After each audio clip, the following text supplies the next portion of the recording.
자, 나오신 그 걸음 예수 그리스도의 이름으로 환영합니다. 서로 뭐 나오셔서 인사들 다 드리시고 하셨죠? 네. 또 주중에 이렇게 함께 모여서 성도가 귀한 얼굴들 대면할 수 있는 것 은혜입니다. 무엇보다도 이 시간 하나님 말씀과 또 하나님 찬양함으로써 하나님을 대면할 수 있는 이 거룩한 예배가 있으면 하나님 앞에 감사를 드립니다. 자, 이제는 우리 주 예수 그리스도의 이름으로 모인 어떠한 그 시간도 무엇이라고요? 예배입니다. 이제는 나와야 되는 거예요. 뭐 전통적인 예배의 개념을 벗어나 우리 주 예수 그리스도의 그 이름으로 모인 여러분들의 가정 가운데에 모인 그 예배도 진정으로 하나님께서 기뻐하시는 예배입니다. 또 성경 공부하는 시간도 예배입니다. 또 마음의 무거움들 안고 때로는 질문들 안고 목회자를 찾아와 함께 나누는 그 시간도 뭐죠? 예배입니다. 자꾸 이러한 예배가 확장되어져서 내 삶의 순간순간이 이제는 하나님과 나와의 진정한 예배의 장소로 나아가는 시간들이 되어지는 은혜가 저와 여러분들에게 있기를 원합니다. 그리하면 승리합니다. 하나님의 자녀로서 넉넉히 살아내는 은혜가 있을 줄 믿습니다. 자, 우리 지난주부터 제가 나와드리고 지난주에 얘기를 안 해드렸죠. 이제 오늘 호세아서를 끝으로 해서 북이스라엘 마지막을 우리가 배우게 될 것입니다. 그리고 남유다도 이제 계속해서 마지막을 향하는 장면들 보는 이 시점에 한 자매님이 왕과 선지자 연대순으로 이렇게 잘 정리해 주셨어요. 너무 열심히 하시죠? 그래서 제가 알아봤어요. 와, 이걸 어떻게 직접 했어요? 했으니까 또 누가 줘서요. 그래요. 이렇게 합력해서 선을 이루면서 나아가는 겁니다. 그래서 자신이 가진 또 자료들을 이렇게 함께 공유하며 나눌 수 있어서 감사를 드립니다. 한눈에 들어오시죠? 그러면서 다시 한 번 더 선지서들 그리고 통시적으로 원래는 이렇게 언어와 사회를 생각할 때 공시적인 접근법, 통시적인 접근법이라고 하는 게 있어요. 공시적이라 하면 주제별로요. 여러분들 주제별로 성경을 본다라는 의미는 철저히 교리적입니다. 교리적인 영역이에요. 통시적으로 본다라는 것은 지금 우리가 하고 있는 거예요. 물론 이 방법론이 다 성경을 이해하는데 옳은 것은 아닙니다. 주제도 살펴야 되죠. 그럼에도 불구하고 이 얘기를 왜 드리냐면 지금 이 자료와 함께 우리가 역사적인 흐름으로 나아가는 하나님의 말씀을 1차적으로 이해하게 되면 전체를 바라볼 수가 있는 거예요. 그러면서 공시적 관점에 주제별로 들어가게 되면 그 전체를 바라보았던 것을 어떻게 좀 더 세밀하게 찾아서 바라볼 수 있는 은혜가 있는 거예요. 어디다 나가 그뿐입니까? 묵상하면서 한 절 한 절 또 한 단어 한 단어가 주는 하나님의 깊은 의미들을 알아나가고 말씀과 함께 성령이 말씀하시는 그 은혜가 우리들의 삶에 이루어지게 된다면 저는 얼마나 좋을까? 얼마나 기쁠까? 우리 소망교회 지금 나오신 여러분들에게 그 놀라운 하나님의 음성이 그 살아 역사하시는 하나님의 말씀이 우리들의 삶 가운데 참된 능력이 되어지기를 주의 이름으로 축원합니다. 그렇게 해서 지금 어쨌든 계속해서 연대기적으로 시간의 흐름을 쫓아 성경을 바라보면서 나아가고 있습니다. 라는 것 기억해 주시기를 원하고 두 번째는 또 간략한 방법으로 공시적인 관점으로서 교리적인 부분까지 죄가 무엇이고 하나님이 무엇이고 인간이 무엇이고 그런 교리학적인 교리적인 관점을 찾아보기 이전에 각 권별로도 하나님의 말씀이 어떠한가를 찾아보는 두 번째 관점 그리고 좀 더 세밀하게 공시적인 관점, 나아가 묵상의 깊은 망원경을 보고 현미경을 들여다보면서 성경을 이해하며 나아가는 은혜가 다시 한 번 더 저희들 가운데 있기를 원하면서 그렇게 이 시간들 하나님 앞에 올려드리십시다. 자, 오늘 열왕기하 17장입니다. 미리 또 살펴보신 분들 많은 것들을 바라보며 많은 것들을 생각하는 은혜가 있으셨던 것으로 이해합니다. 우리 다 같이 열왕기하 17장 호세아 왕을 마지막으로 하여서 무너지는 북이스라엘 그리고 왜 그렇게 무너졌는지 원인을 하나님 말씀 속에서 깨달아 오늘날 내 삶에 이 원인이 그 17장에 의거한 북이스라엘이 무너지던 BC 722년 있었던 이 무너짐이 북이스라엘의 무너짐이 오늘 나에게도 어떻게 적용되어질지 그리고 그 무너진 원인들이 행여나 내 삶 가운데 있지는 아니한지 발견하며 오늘 귀한 하나님의 말씀이 우리들에게 들려지기를 원합니다. 자, 열왕기하 17장 다 같이 한번 읽어볼까요? 자, 갑니다. 유다의 왕 아하스 제12년에 엘라의 아들 호세아가 사마리아에서 이스라엘 왕이 되어 9년간 다스리며 여호와께서 보시기에 악을 행하였으나 다만 그전 이스라엘 여러 왕들과 같이 하지는 아니하였더라. 아수르의 왕 살마네셀이 올라오니 호세아가 그에게 종이 되어 조공을 드리더니 그가 애굽의 왕 소에게 사자들을 보내고 해마다 하던 대로 아수르 왕에게 조공을 드리지 아니하며 아수르 왕이 호세아가 배반함을 보고 그를 옥에 감금하여 두고 아수르 왕이 올라와 그 온 땅에 두루다니고 사마리아로 올라와 그곳을 3년간 에워쌌더라. 호세아 제9년에 아수르 왕이 사마리아를 점령하고 이스라엘 사람을 사로잡아 아수르로 끌어다가 고상 강가에 있는 할라와 하볼과 메대 사람의 여러 고을에 두었더라.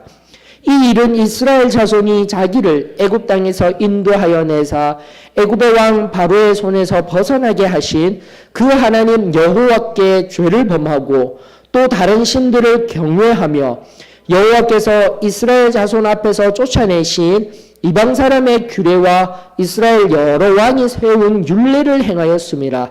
이스라엘 자손이 점차로 불의를 행하여 그 하나님 여호와를 배역하여 모든 성읍의 망대로부터 견고한 성에 이르도록 산당을 세우고 모든 산 위에와 모든 푸른 나무 아래에 목상과 아세라상을 세우고 또 여호와께서 그들 앞에서 물리치신 이방 사람같이 그곳 모든 산당에서 분향하며 또 악을 행하며 여호와를 경노하게 하였으며 또 우상을 섬겼으니 이는 여호와께서 그들에게 행하지 말라고 말씀하신 일이라. 여호와께서 각 선지자와 각 성경자를 통하여 이스라엘과 유다에게 지정하여 이르시기를 너희는 돌이켜 너희 악한 길에서 떠나 나의 명령과 율례를 지키되 내가 너희 조상들에게 명령하고 또 내 종 선지자들을 통하여 너희에게 전한 모든 율법대로 행하라 하셨으나 그들이 듣지 아니하고 그들의 목을 곧게 하기를 그들의 하나님 여호와를 믿지 아니하던 그들 조상들의 목같이 하여 여호와의 율례와 여호와께서 그들의 조상들과 더불어 세우신 언약과 경계하신 말씀을 버리고 허무한 것을 뒤따라 허망하여 또 여호와께서 명령하사 따르지 말라 하신 사방 이방 사람을 따라 그들의 하나님 여호와의 모든 명령을 버리고 자기들을 위하여 두 송아지 형상을 부어 만들고 또 아세라 목상을 만들고 하늘의 일월 성신을 경배하며 또 바알을 섬기고 또 자기 자녀를 불 가운데로 지나가게 하며 복술과 사수를 행하고 스스로 팔려 여호와 보시기에 악을 행하여 그를 경노하게 하였으므로 여호와께서 이스라엘에게 심히 노하사 그들을 그의 앞에서 제거하시니 오직 유다 지파 외에는 남은 자가 없으니라. 유다도 그들의 하나님 여호와의 명령을 지키지 아니하고 이스라엘 사람들이 만든 관습을 행하였으므로 여호와께서 이스라엘의 온 족속을 버리사 괴롭게 하시며 노략군의 손에 넘기시고 마침내 그의 앞에서 쫓아내시니라. 이스라엘을 다윗의 집에서 찢어 나누심에 그들이 느바세 아들 여로보암을 왕으로 삼았더니 여로보암이 이스라엘을 몰아 여호와를 떠나고 큰 죄를 범하게 하며 이스라엘 자손이 여로보암이 행한 모든 죄를 따라 행하여 거기서 떠나지 아니하므로 여호와께서 그의 종 모든 선지자를 통하여 하신 말씀대로 드디어 이스라엘을 그 앞에서 내쫓으신지라. 이스라엘이 고향에서 아수르에 사로잡혀가서 오늘까지 이르렀더라. 아수르 왕이 바벨론과 구다와 아와와 하맛과 스발와임에서 사람을 옮겨다가 이스라엘 자손을 대신하여 사마리아 여러 성읍에 두매 그들이 사마리아를 차지하고 그 여러 성읍에 거주하니라. 그들이 처음으로 거기 거주할 때에 여호와를 경외하지 아니하므로 여호와께서 사자들을 그들 가운데에 보내심에 몇 사람을 죽인지라. 그러므로 어떤 사람이 아수르 왕에게 말하여 이르되 왕께서 사마리아 여러 성읍에 옮겨 거주하게 하신 민족들이 그 땅 신의 법을 알지 못함으로 그들의 신이 사자들을 그들 가운데에 보내매 그들을 죽였사오니 이는 그들이 그 땅 신의 법을 알지 못함이니이다 하니라.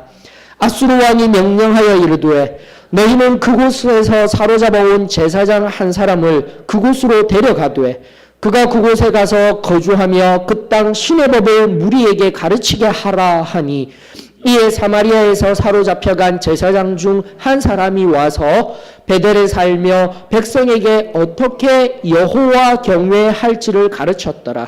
그러나 각 민족이 각기 자기의 신상들을 만들어 사마리아 사람이 지은 여러 산당들에 두되 각 민족이 자기들이 거주한 성읍에서 그렇게 하여 바벨론 사람들은 스꽃 분옷을 만들었고 굿 사람들은 네르가를 만들었고 하맛 사람들은 아시마를 만들었고 아와 사람들은 니파스와 다르당을 만들었고 스바와임 사람들은 그 자녀를 불살라 그들의 신 아드람멜렉과 아남멜렉에게 드렸으며 그들이 또 여호와를 경외하여 자기 중에서 사람을 산당의 제사장으로 택하여 그 산당들에게 자기를 위하여 제사를 드리게 하니라.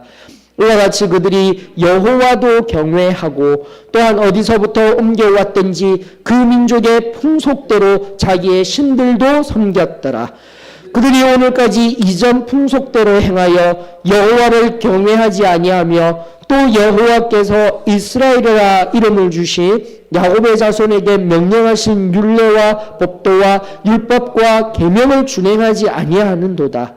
옛적에 여호와께서 야곱의 자손에게 언약을 세우시고 그들에게 명령하여 이르시되 너희는 다른 신을 경외하지 말며 그를 경배하지 말며 그를 섬기지 말며 그에게 제사하지 말고 오직 큰 능력과 편팔로 너희를 애굽에서 인도하여 내신 여호와만 경외하여 그를 예배하며 그에게 제사를 드릴 것이며 또 여호와가 너희를 위하여 기록한 율례와 법도와 율법과 계명을 지켜 영원히 행하고 다른 신들을 경외하지 말며 또 내가 너희와 세운 언약을 잊지 말며 다른 신들을 경외하지 말고 오직 너희 하나님 여호와만을 경외하라.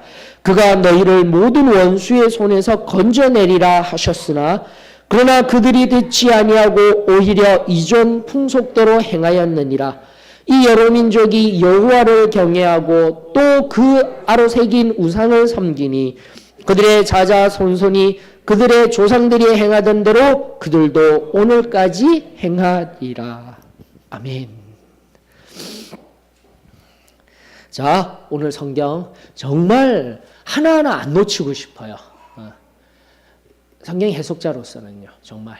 그럼에도 불구하고 오늘 이 장을 통하여서 우리 중요한 교훈들을 또 끌어올려서 특별히 오늘 정말 중요합니다. 북이스라엘의 멸망 그리고 사마리아 신앙.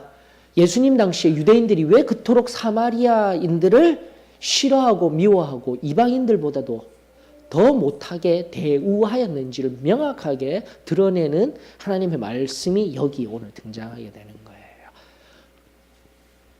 자, 어떠셔요? 하시거나 하신 것이 있으면 나누어 주시고 물어봐 주십시오. 13절에 예.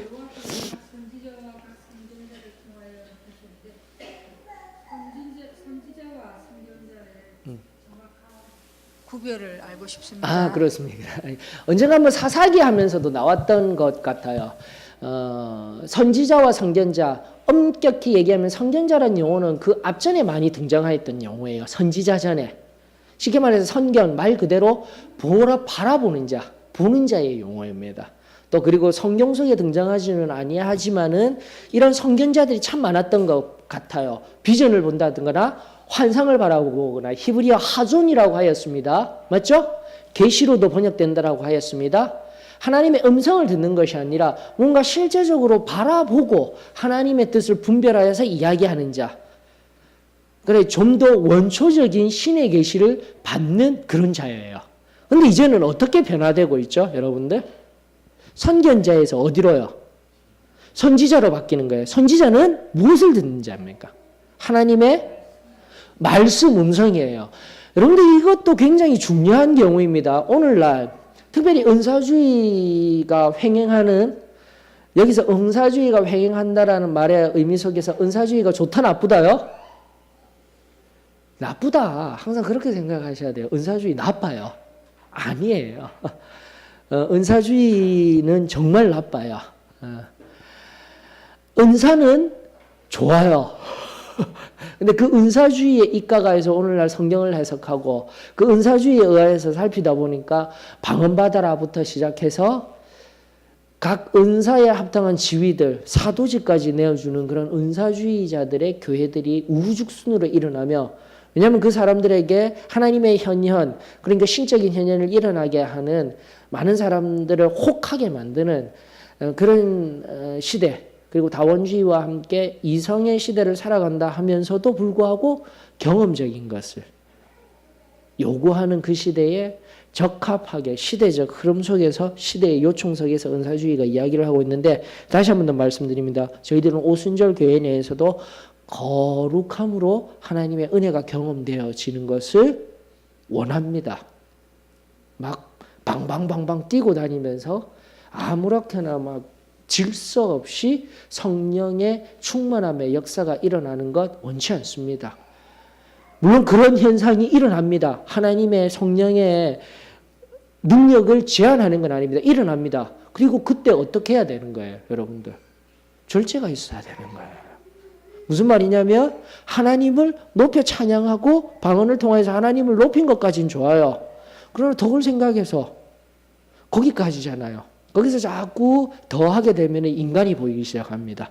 그것을 받았던 인간, 하나님이 주신 그 메시지와 함께 하나님께 영광을 돌리는 것을 넘어 그 사람이 우상화될 수 있는 여지들, 저희들은 거기까지 나아가지 아니하여요. 철저하게 하나님이 주신 은혜에 감사합니다라는 이런 신앙이라든지 여러 가지 현상들에 대해서도 우리가 기준을 가지고 있으셔야 한다라는 거죠. 자, 다시 그럼 돌아가십시다. 그런 의미에서 성견자에서 이제는 어디로 흘러가고 있다고요? 하나님의 뚜렷한 음성과 말씀이 들려져서 백성들에게 전해지는 거예요. 그래서 성경은 끊임없이 얘기합니다. 그럼 그 말씀이 거짓 선지자인지 참 선지자인지 하나님으로부터 온 것인지 사단으로부터 온 것인지 이분법적으로 생각해서 그걸 어떻게 알 수 있습니까? 예, 성경은 명확하게 이야기하고 있었습니다. 신명기에도 이미 시간이 지나면 어떻게 해요? 예, 시간이 지나면은 그것이 옳았는지 옳지 않았는지 뒤에서 잘 설명해 주고 있죠. 알게 될 줄로 믿습니다.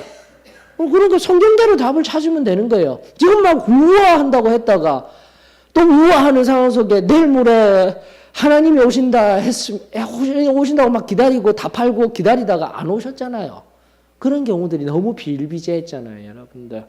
제발 우리가 좀 지혜를 가지고 하나님의 말씀 앞에서 결국 그 말씀이 그때는 정말 성령의 일하심을 쫓아서 믿어져야 되는데 믿지 아니하시게 된다면 시간의 흐름 속에서 옳았는지 그러한지 살폈다라면은 그 시점에, 시간의 흐름 속에서 그 시점에 잘못하였던 행동 어떻게 하면 돼요? 우리 신앙 안에서 순종하였으면 그게 가장 좋았지만 순종하지 못하여서 반대하였으며 난 못 믿겠는데 하고 있으면 깨달았을 때 어떻게 하면 되는 거예요? 회개하고 배상하고 용서하고 얼마나 쉬워요. 아주 단순한 가르침 드렸는데 문제의 핵심은 무엇입니까? 오늘도 이야기 나오듯 우리의 목이 곧아지는 거예요. 여러분들 이런 부분들을 명확하게 조금씩 살피고 나아갔으면 좋겠습니다. 그래서 하나님이 선지자를 보냈어요. 선견자를 보냈어요. 제가 누차 얘기하지만 그들의 음성에 귀 기울이지 아니하고 완전히 말을 닫아두고 하나님 없이 지낸 게 아니라고 하였습니다. 뭐라고 했죠? 하나님도 알고 우상도 안 혼합주의가 문제라니까요. 자꾸 이런 관점을 보셔야 돼요. 선지자가 보낸 것, 선견자가 보낸 것 알았어요. 하지만 어떻게 한 겁니까? 그 시점 속에서는 거부하고 듣지 아니하다가 북이스라엘은 어떻게 해요? 멸망당하여서 오늘도 보시는 바와 같이 또 반복하여서 결국은 하나님과는 상관없는 사마리아, 베델에 다시금 새롭게 되어지는 우상, 완고해지는 우상 하나가 떡하니 버티게 되는 거예요.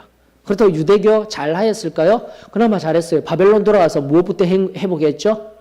하나님의 성전, 제2성전, 에스라 성전 회복하고, 우리가 나중에 가면 알겠지만 에스라 성전 회복하고, 다시 하나님의 말씀을 회복하고, 느헤미야, 에스라, 스룹바벨에 의하여서 회복되어졌잖아요. 그러나 그럼에도 불구하고 또다시 힘드니까, 또다시 그 하나님의 말씀 속에서 열방들은 더욱더 강해져 가니까 또 무너지고 또 하나님 앞에 잘못된 예배 드리고.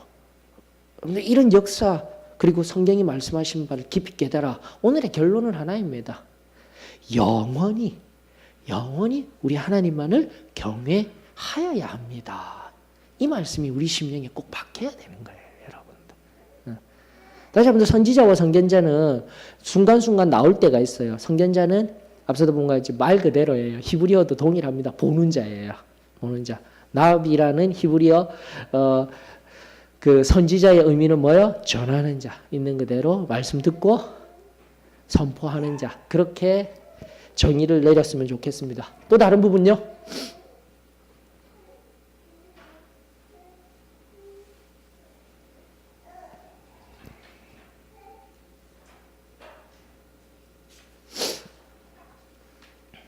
자, 그럼 이제 가장 간단한 질문을 드려보십시다. 여러분들이 이 17장을 읽고 저도 계속해서 처음 시작할 때 북이스라엘의 멸망의 원인이 이 17장에 녹아져 있습니다 했는데, 자, 여러분들이 발견한 북이스라엘의 멸망 원인이 무엇입니까?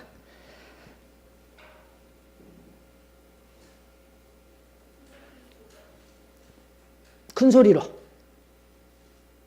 뭐요?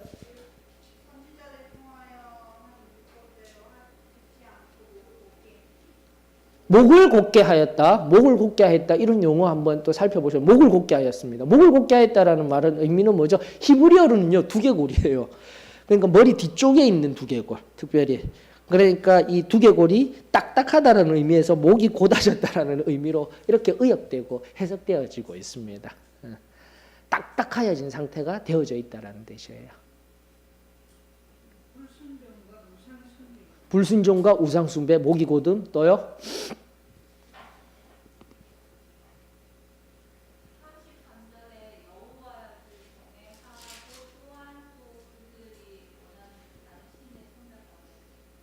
그럼 뭐라고 우리가 이야기를 할 수 있을까요? 혼합주의. 말씀드렸던 혼합주의. 근데 엄밀하게 얘기하면 우상성김이에요. 이게 우상성김. 하나님 버리고 우상성긴 게 아니라니까요. 그러니까 쉽게 생각하셔요. 성경이 끊임없이 말하면 그들이 우상을 섬겼다. 그들이 우상을 섬겼다라는 의미는 하나님 버리고 세상에 나가서 자기 좋아하는 거 따라가면 그거 그들의 삶인 거예요. 그거는 우상을 섬긴 것도 아니고 뭐 하는 거예요. 세상 속에서 그들의 방식으로 그냥 살아가고 있는 거예요. 우리가 우상을 섬겼다라는 이 말의 의미는 내가 하나님을 알고 믿음 안에 있는데 철저하게 뭐 하고 있는 거예요.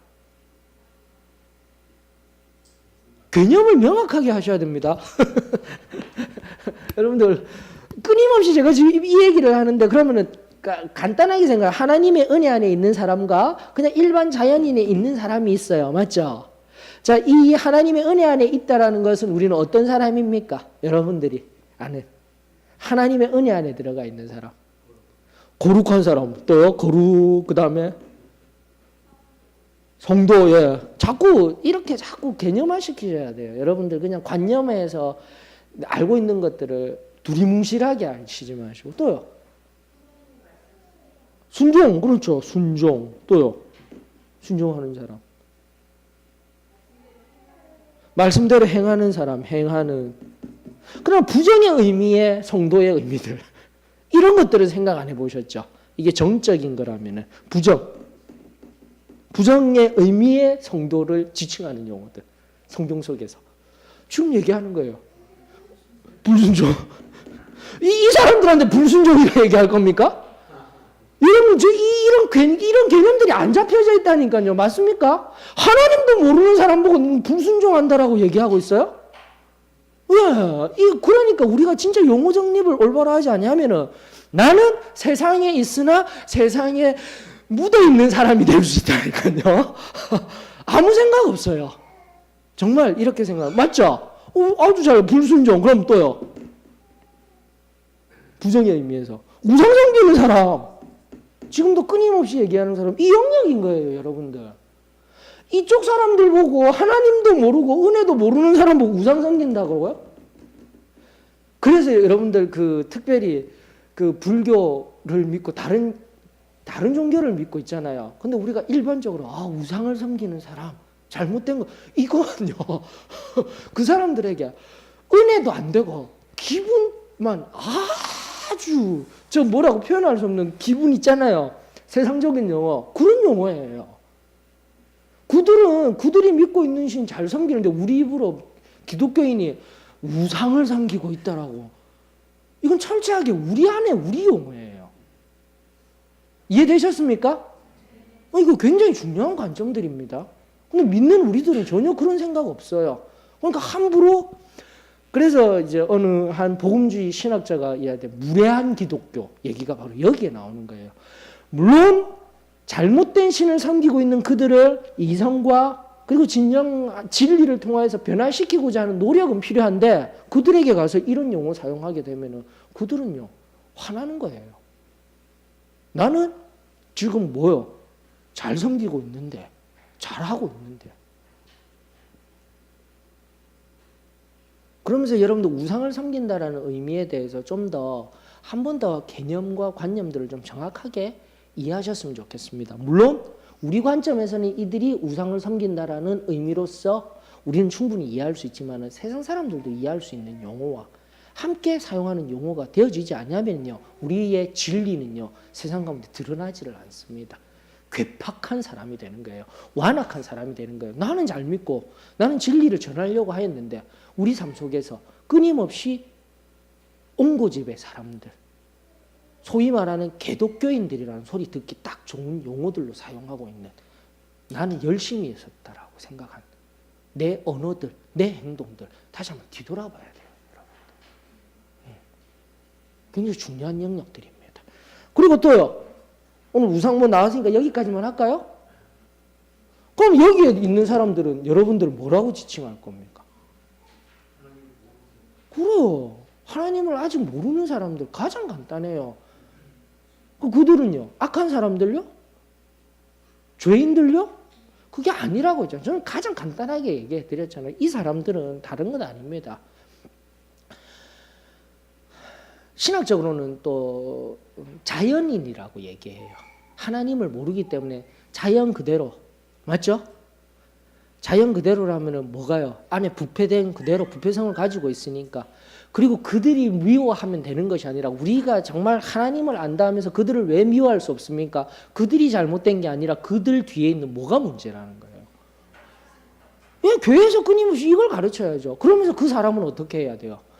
긍휼히 여기고 사랑하고 형제 자매만을 긍휼히 여기고 사랑하는 것이 아니라 지금 하나님을 모르며 하나님을 만나지 못한 그들 또한 우리의 긍휼의 사랑의 대상인 거예요, 여러분들. 유대인들이 딱 이야기하였던 자신들이 섬기는 하나님을 모르는 그들은 이방인들은 다 뭐예요? 지옥의 부직갱이들? 이런 개념은요 정말 잘못된 거예요. 우리가 성경을 정말 알고 신앙생활을 오래 하였다 함에도 불구하고 내가 지금까지 어떻게 말을 하고 어떻게 행하고 하였는지 요 정도로만 해서 내가 아주 단순한 나눔임에도 불구하고 나 자신에게 나를 점검하며 내가 하나님 앞에 울어야 될 찢기들이 나도 몰랐던 찢기들이 내 속에서 발견되어지는 은혜가 있기를 원합니다. 죄를 죄와 같이 모르는 게 그게 뭐라고요? 성령? 모독죄 회개를 할 수 없으니까. 그리고 이런 말씀의 성경 공부와 함께 하나님 말씀을 통해서 내가 깨달았다면 그거 어떻게 해야 돼요? 그때마다 다시 한 번 더 회개하고 아프게 한 사람들 어떻게 해요? 용서 구하고 그러면 얼마나 하나님과 사람 앞에서 정말 순결한 성결한 완전 성화 그 시점 속에 100%의 삶은 살지 못할지언정 정말 하나님의 기쁨이 되었고 세상 가운데 참된 소금의 역할을 감당하는 사람들이 되겠습니까? 우리 그렇게 살아내자고요. 자, 잠깐 멈췄지만 우상을 섬긴다라는 거, 혼합주의가 들어왔다라는 거, 우리의 개념 지금 구약 성경을 계속 배우면서 우상을 섬긴다라는 의미는 하나님을 모르는 것이 아니라 하나님을 알면서 다른 것을 하나님보다 더 사랑하고 섬기는 것. 오늘 우리들이 섬기고 있는 우리 안의 우상들이 그 무엇인가를 찾아내야죠. 끊임없이. 이것은 우리의 영역입니다. 저기 불교 신상 앞에서 고타마 시타르타 그 앞에서 부처신 앞에서 하는 그들이 우상을 섬기는 게 아니라니까요. 그러니까 나는 거룩하대. 나는 은혜스러운 자대. 이거 진짜 잘못된 신앙 관념입니다. 하나님 말씀 앞에 정직하게 서게 되면은 우리 안에 우상, 우리 속에 우상이 무엇인지를 말씀 앞에서 나 자신을 살펴보는 은혜가 있기를 원합니다. 이 정도로만 할게요. 이 부분. 또요. 원인. 다시 한번 더 북이스라엘의 파멸 원인. 이제 자꾸 오게 되면은 저는 이렇게 강의 형식으로도 하는 것보다 이렇게 좀 동그랗게 하나라서 토론식 성경 공부가 되어져야 된다라고 생각합니다. 여러분들 충분히 그러실 수 있다라고 저는 믿어요. 이제는. 그거 말고 또 없을까요?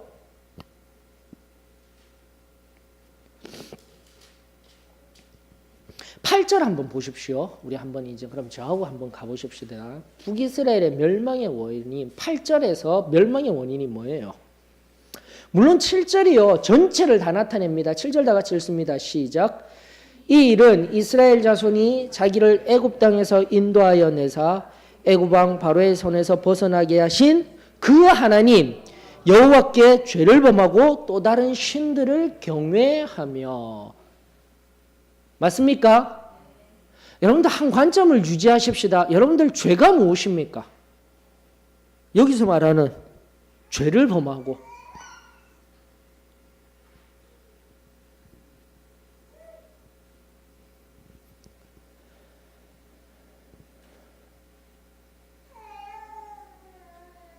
헬라어 하마르티아의 용법하고도 똑같습니다. 계속 가르쳐 드렸죠. 히브리어의 용법보다는 관역에서 벗어나다. 근데 그 관역에 맞추는 그 관역은 무엇이라고 하였습니까? 예, 이게 굉장히 중요해요. 여러분들 죄라는 관점 속에서 이런 것들이 있어요. 저 사람이 나한테 분을 내고 화를 내고 있네? 왜 그런지는 몰라요. 왜 그런지를 모르려고 해요. 상황 속에서 내가 저 사람을 화나게 한 게 있죠. 그럴 수 있죠. 그래서 저 사람이 화내는데 성도들이 일반적으로 특별히 거룩함을 추구하는 우리 성도들 중에 저 사람이 화낸 것 자체에 맞춰서 저 사람을 어떻게 해요, 우리는? 보이셨습니까? 이런 경우들이 우리 삶에 비일비재해요, 여러분들.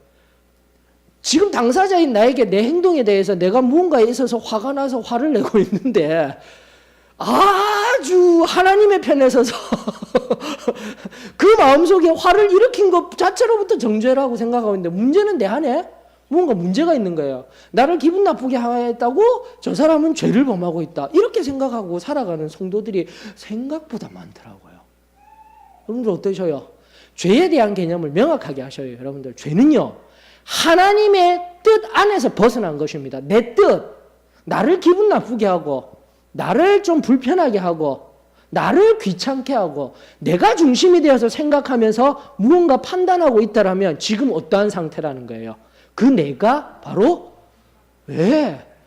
나도 모르는 사이에 내 안에 은밀한 교만함이 자리 잡고 있는 거예요. 여러분 이거 진짜 철저해요. 하나님은 철저하게 어디를요? 누구 앞에서요? 여호와 하나님이에요. 명확하게 애굽에서 너희를 건져내신 그 여호와께 죄를 성경은 아주 간단하게 죄가 무엇인지 우리들에게 알려주었습니다. 오늘 내 삶 속에서요. 내가 아무렇게나 생각하고 있는 죄의 개념 그리고 성경에 관한 은혜의 개념 그리고 지금 성경이 말하는 모든 것들을 하나하나를 다시 한번 내 신앙이라는 오래된 이 신앙이라는 관념 속에서 관습 속에서 하나님 말씀 앞에서 자꾸 깨트려내야 돼요. 내가 말하고 했던 것들. 만약에 그것을 내버려 둔다라게 되면은 배상하지 못하고 그대로 내버려 둔다라면 나는 굳은 사람이 되어져 가는 거예요. 그 결말이 바로 오늘 또 열왕기하 17장에 등장하고 있습니다. 자, 맞죠? 자, 그런 커다란 틀 안에서 죄를 범하면서 8절 어떠한 죄인지 또 하나가 등장하게 됩니다. 8절 어떠한 죄입니까?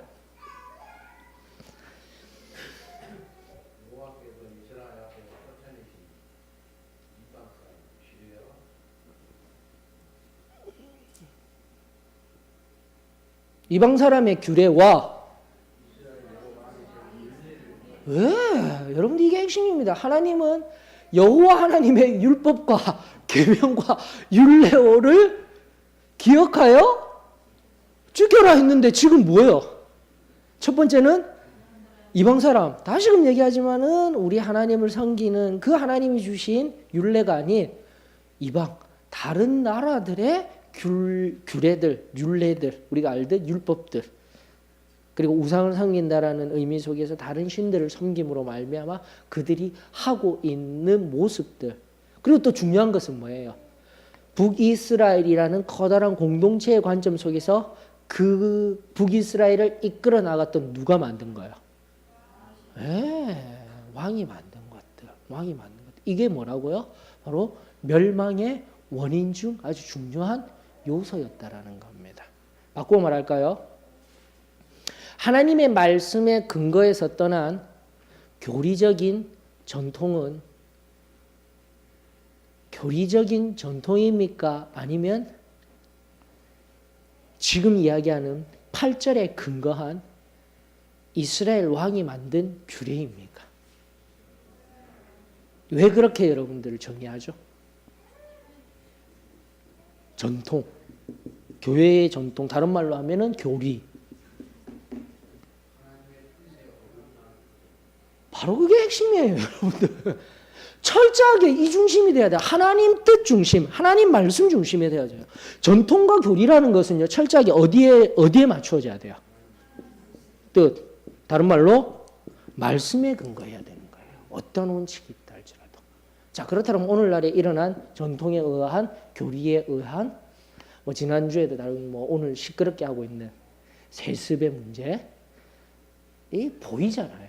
말은 우리가 함부로 못한다 할지라도 전통, 교리, 나아가 우리 교리도 마찬가지예요.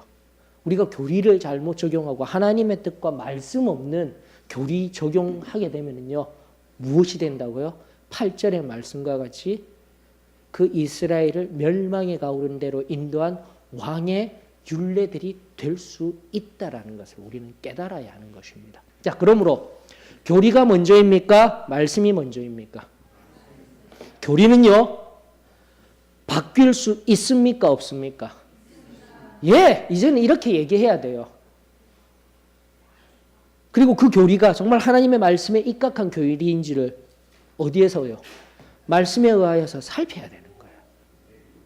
그래서 오늘날 시대와 함께 이 하나님의 말씀이 우리가 가진 교리들 속에서 말씀은 변하지 않으냐 할지언정 말씀의 그 귀중한 진리와 원리들이 우리 교리 속에서 지금 예전에도 말씀드렸잖아요. 우리 1900년 50년대 40년대 그때는 남성들은 반드시 정장 차림에 뭐를 착용해야 됩니까? 모자를 착용했었어야 되는 거예요. 근데 그게 교리라니까요, 여러분들. 한 단적인 예요. 옷에 관한 교리들. 지금도 제가 누차 얘기 드리잖아요. 지금처럼 아미시족들처럼 우리 어머님들, 아버님들이 생각하는 그 문화에 입각한 무릎 이하에 여기 발목까지 오는 옷 입고 다니면은 사람들이 쳐다볼까요, 안 볼까요? 쳐다봐요. 안 된다니까요, 그거는. 그래서 전부 다 여기까지 오는 거 이런 거 입고 다녀야지. 그게 바로 하나님 말씀에 입각한 여인들이 입는 옷입니다. 한 단적인 예입니다, 여러분들. 교리가 우선입니까? 말씀이 우선입니까? 예. 다시 한 번 더 우리가 무언가를 판단하고자 할 때 이런 교리와 말씀 앞에서 그리고 지금 우리의 시대적 정황과 상황 속에서요.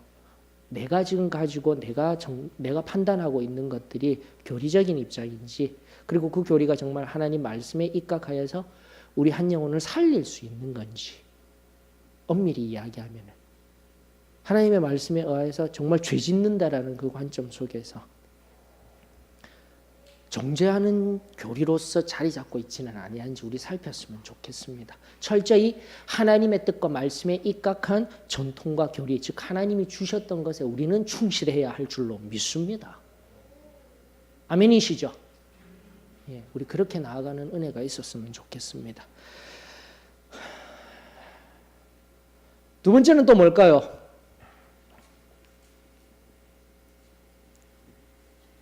이러한 하나님의 뜻과 말씀들 그리고 세운 율례들이 한꺼번에 어떤 유명한 악한 왕이 등장해서 이 율례를 세웠을까요? 9절이 이야기합니다. 어떻게 해요?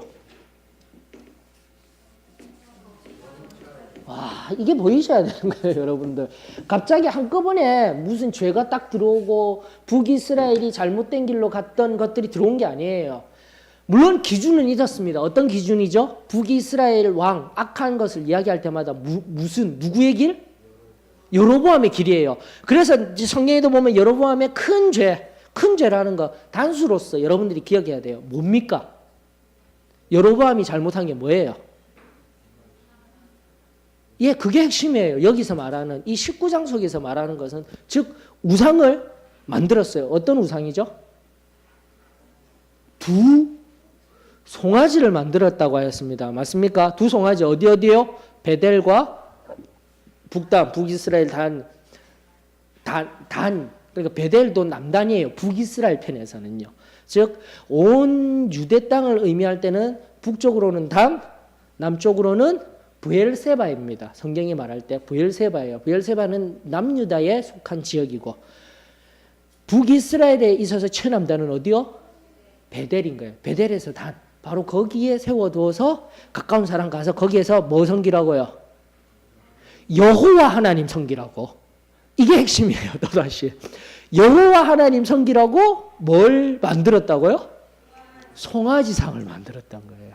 출애굽기 32장에 등장하는 그 송아지상이 열왕기상 12장에 등장하였던 거예요. 바로 그 죄입니다, 여러분들. 다시 한 번 더 뭐요? 혼합주의. 그리고 그 혼합주의가 어떻게 흘러 들어왔다고요? 그 큰 죄에서 점차 그것이 하나님이다라는 것을 섬김을 지나서요. 그 다음에 점차 뭐가 들어온다고요? 그 밑에 이제 10절로부터 9절로부터 10절, 11, 12절에서 계속해서 반복되어지는 용어가 등장합니다. 뭡니까? 여러분들. 중요한 용어를 찾아내야 돼요. 그것이 형상화된 용어. 뭘까요? 예, 핵심입니다. 뭐 아세라산, 목산, 신상 이게 아니라 산당인 거예요, 여러분들. 자, 이런 논리적인 흐름을 가지셔야 되는 겁니다. 자, 다시 한 번 더요. 여호와 하나님께로부터 죄를 범하였어요. 맞습니까? 그리고 그 죄가 뭐라고요? 이방의 규례와 이스라엘 왕들이 만든 율례라고 하였습니다. 하나님의 법이 아니었습니다. 그리고 그것이 어떻게 해요? 점차적으로 여기 점차적으로는 히브리어 하바라는 용어는요. 앞선 개역 성경에서는요. 어떻게 기억돼요? 가만히예요. 점진적이다라는 용어로서 가만히라는 것은 몰래 비밀스럽게 그 하바라는 용어가 바로 비밀스럽다라는 용어예요. 그러니까 그럼 이 말의 의미는 뭘까요? 이게 뭐야? 비밀스럽게 몰래라는 의미는요. 몰래 비밀스럽게 이것을 행하였다라는 것은요. 자신도 모르는 사이에. 다른 의견 없으십니까?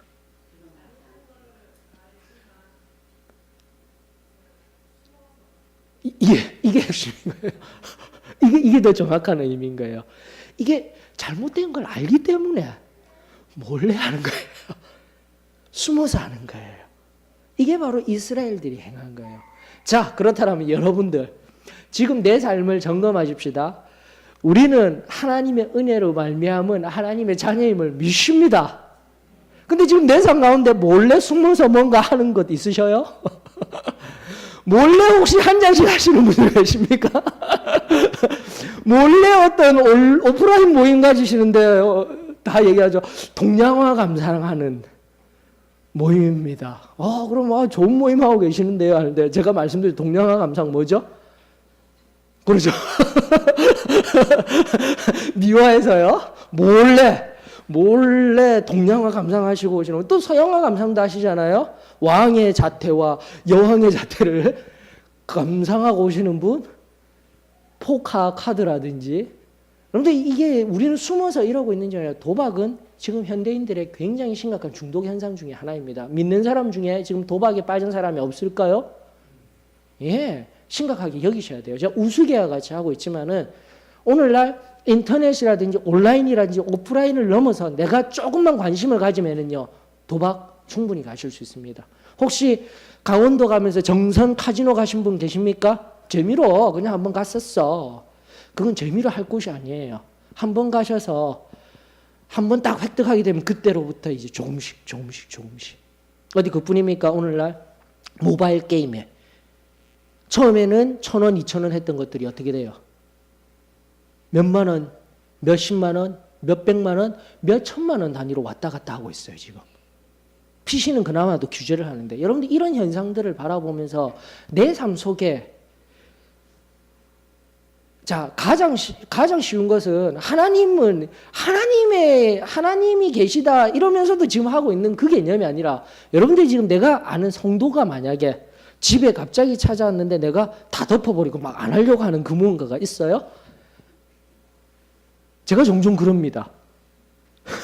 근데 그건 죄라고 생각을 하진 않아요. 교육적인 차원에서. 제가 시간을 이제 조금씩 내면서 유명한 드라마 같은 걸 봐요.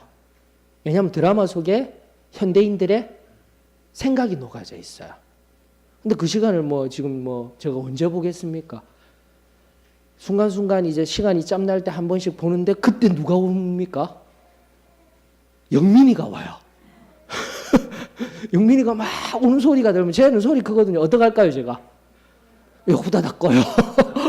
그런다니까요, 지금요. 예? 근데 저는 지금 이걸 죄입니다 이렇게 얘기 안 해서 참 감사하죠, 여러분들. 근데 여러분들의 삶 속에 내가 지금 은밀하게 무언가를 하고 있는데 다른 누군가에게 보이고 싶지 아니한 그 무엇, 그게 지금 뭐라고요? 예, 여기 점차적이라고 번역되어져 있지만 하바에 의한 내 삶에 조금씩 녹아있는 그 무언가예요. 여러분들 정말 성결한 삶 자리에 가기를 원합니까? 하나님과 사람 앞에 삶이 투명해야 됩니다. 그걸 잊어버리고 있는 것 같아요. 내 집을 열어줄 수도 없어요. 왜? 내 집에 보관된 잘 담궈낸 술도 있고요. 내 집에 보관된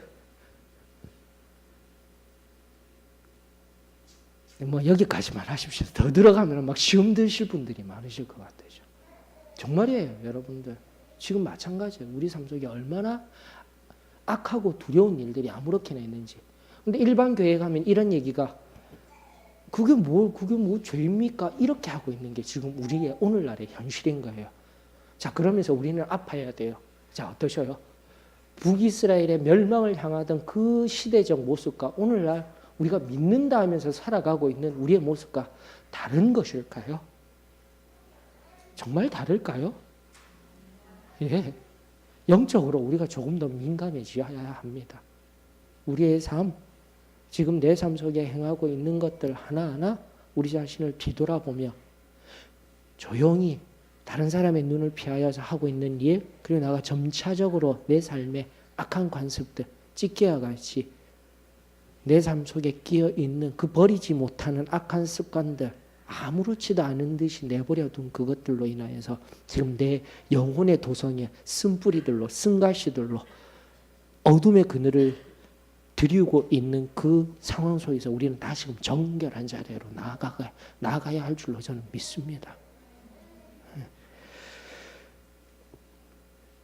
자, 그러면서 우리 그것이 형성화된 게 뭐라고 했죠? 지금 산당. 그래, 언제 말씀드렸죠? 열왕기상 3장 4절입니까? 그 전까지는 산당이 어떠한 곳이라고요? 특별히 누구야? 솔로몬 왕이었죠. 솔로몬 어디에 가서 하나님 앞에 일천번제 드립니까? 산당. 바로 거기 그 이후에 분열왕국 이후가 되기 이전, 아니 솔로몬까지도 보셔야 돼요. 솔로몬을 상관으로 하여서 산당의 의미가 변화되는 거예요. 그 전에 산당들은 뭐예요? 뭐니까 하나님 앞에 예배드리는 장소였는데 지금의 산당의 의미들은 다 뭐가 되는 거예요? 우상.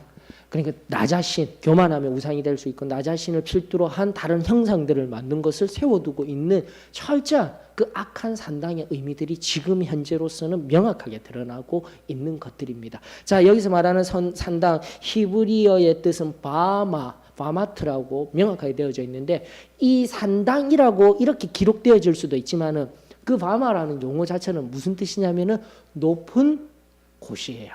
지역을 나타내고 있어요. 지역을. 자, 그러면 이제 상당히 의미도 명확해집니다. 바로 이스라엘 백성들이 만들었던 하나님의 규례를 떠나서 하나님 앞에 범죄한 그 하나님의 여호와의 율례를 벗어나서 이방의 규례들과 이방인들의 규례들과 이스라엘 왕들이 만든 오늘날 내가 지금 세상 속에서 세상을 것을 바라보면서 조금씩 만든 그것들로 인하여서 지금의 내 상태가 어찌 된 상태요?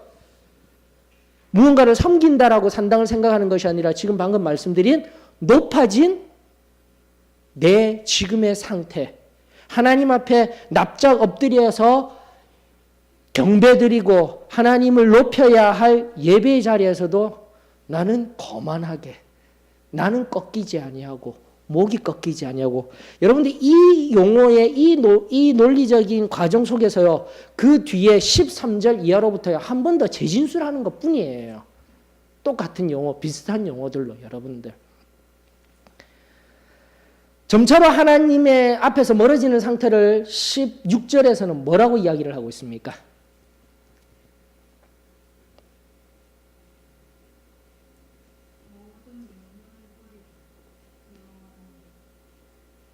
16절에 모든 명령을 버리면서 또 뭐 했다고요?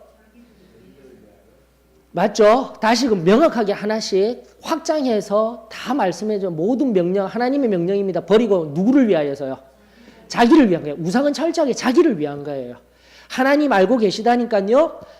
나를 위한, 내가 편안하기 위하여서 만들어 놓은 그 모든 것들이 우상입니다. 이게 지금 성경을 통해서 깨달아져야 돼요. 그러면서 제일 첫 번째 드러난 게 뭐라고요? 여로보암에 의해서 큰 죄라고 기억된 뭐요? 두 송아지 형상.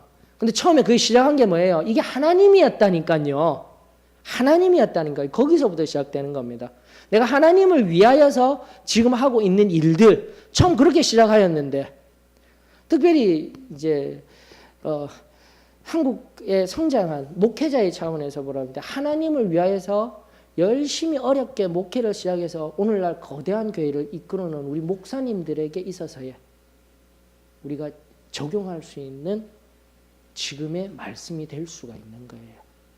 저와 여러분들에게도 마찬가지입니다. 하나님 주신 은혜만 좋아서 좋은데, 내가 오늘날 이 교회 안에서 40년, 42년 된 교회에서, 우리 소망교회 안에서 내가 지금까지 얼마나 꾸준히 열심히 나와왔는데 그 우상이 뭐라고요?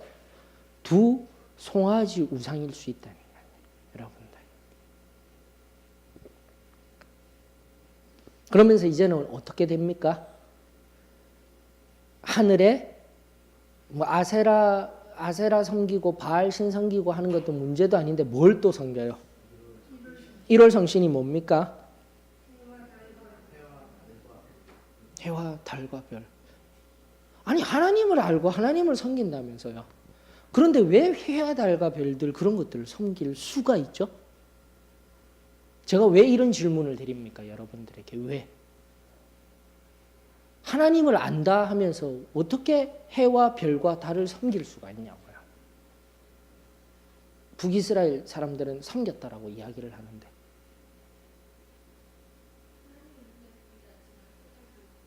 눈에 보이니까. 그것도 아주 좋은 대답인 것 같아요. 눈에 보이는 거 내가 알아야지, 내가 보여야지 섬길 수 있어요. 오늘날에 이성에 입각한, 경험에 입각한 신섬김. 좋아요. 또요?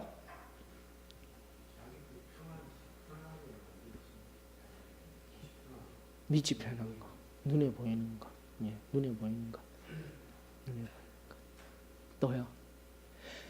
이제 두 송아지를 섬긴다라는 의미에서 그것이 하나님입니다 하면서 점점 더 가는 게 뭐냐면은, 1월 성신이라는 것은 창세기 1장만 하나님을 안다 하면, 율법을 처음에 딱 창세기 1장만 펴면 무슨 말씀이 나옵니까? 1장 1절 다 같이 시작. 태초에 하나님이, 왜?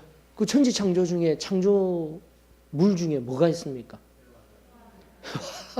달과 별이 있는데요. 이렇듯 하나님이다 하고 무언가를 섬기면서 점점 더 나 자신이 높은 자리로 나아가게 되면은, 하나님만 잘 섬기면은 그 모든 것을 만드신 그 모든 것들 또한 내 안에 복종되며 어우러지며 그것들이 주는 유익들 그리고 눈에 보이는 믿음을 가질 수 있는 그 모든 것들을 내가 누리며 살아갈 수 있다라고 우리가 생각할 수 있지 않을까요? 맞습니까? 자, 그런데 1월 성신을 섬기고 하나님보다라는 말의 의미 속에서 이것들을 더 섬긴다라는 의미들은 이것이 하나님이야다라는 의미보다 앞서도 말씀드린 믿기 쉬우니까 눈에 보이니까 하나님을 멀리하고 그것들을 섬긴다라는 것을 성경이 앞전에 무엇라고 이야기를 하고 있었냐면 14, 15절이 이것을 이야기하고 있습니다. 14, 15절 뭡니까?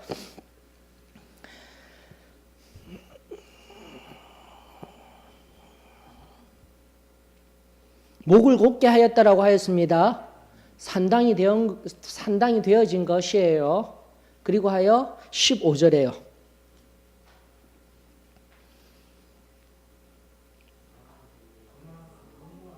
예.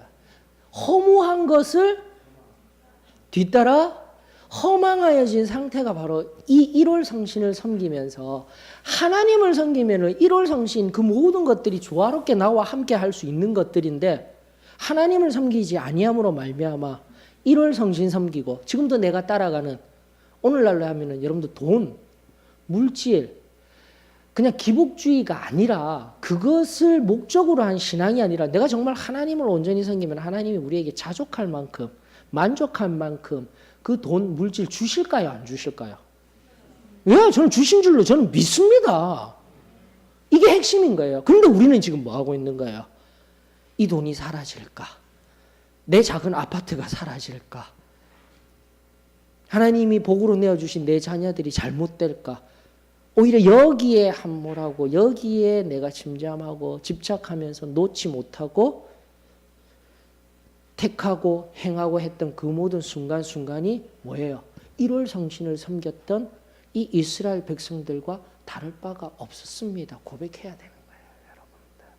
하나님 중심에 의한 지금은 내 물질, 하나님 중심에 의한 내 자녀관, 교육관, 나에게 지금 가장 소중하다라고 하는 것들을 하나님의 뜻과 하나님의 말씀 앞에서 그 하나님의 존재 앞에서 내가 이 모든 것들을 포기하고 하나님 말 따라갈 수 있습니까? 나를 뒤돌아볼 수 있어야 한다는 겁니다. 그래서 제가 고민이 많이 들어져요. 무슨 고민이냐면은 교회 생활, 신앙 생활 이것이 2차적인 생활이지 아니할까 우리 성도님들에게. 앞서도 이렇게 하나님 그리고 이렇게 사람 그려줬잖아요. 우리는 별로 하나님의 자녀가 되었다라면서 이 영역에 속한 것이 되어져야 되는데 어쩌면 여러분들은 예배에 드리고 와서 하나님의 말씀이 이렇게 우리들에게 이야기하고 있지만 그 말씀은 내 삶에 있어서 내가 지금 이 삶을 살아감에 있어서 두 번째일 것입니다. 중심이 되는 말씀, 우선적인 삶의 가치 기준이 아니라 철저하게 와서 도전받고 이런 말씀이 있구나. 이런 진리들이 있구나. 이 정도로만 알고 또 세상에 나가서 세상의 법대로 살면서 한두 번씩 그 말씀대로 살아놓고 자기 만족 속에 살아가는 그런 신앙으로 살아가고 있지는 아니할까. 그런데 우리 확 다 바뀌었잖아요. 이 말의 의미는 저와 여러분들이 예수 그리스도를 만나서 오늘날 믿음으로 머리로서만 예수님 제가 예수님 믿습니다. 예, 구원받았습니다. 이거 아니잖아요. 우리는. 맞습니까? 여기에 계신 우리 모든 분들 우리 주 예수 그리스도를 만난 분 맞으시죠? 아멘 하셔야죠. 우리는 그렇게 가르치고 그것이 구원이다라고 하였습니다. 그리고 그분만을 위하여서 그분을 위해서 그분이 주시는 말씀대로 내가 살아가는 게 당연합니다. 맞습니까? 그런데 지금 어떤가 보자고요. 자꾸 우리 자신을.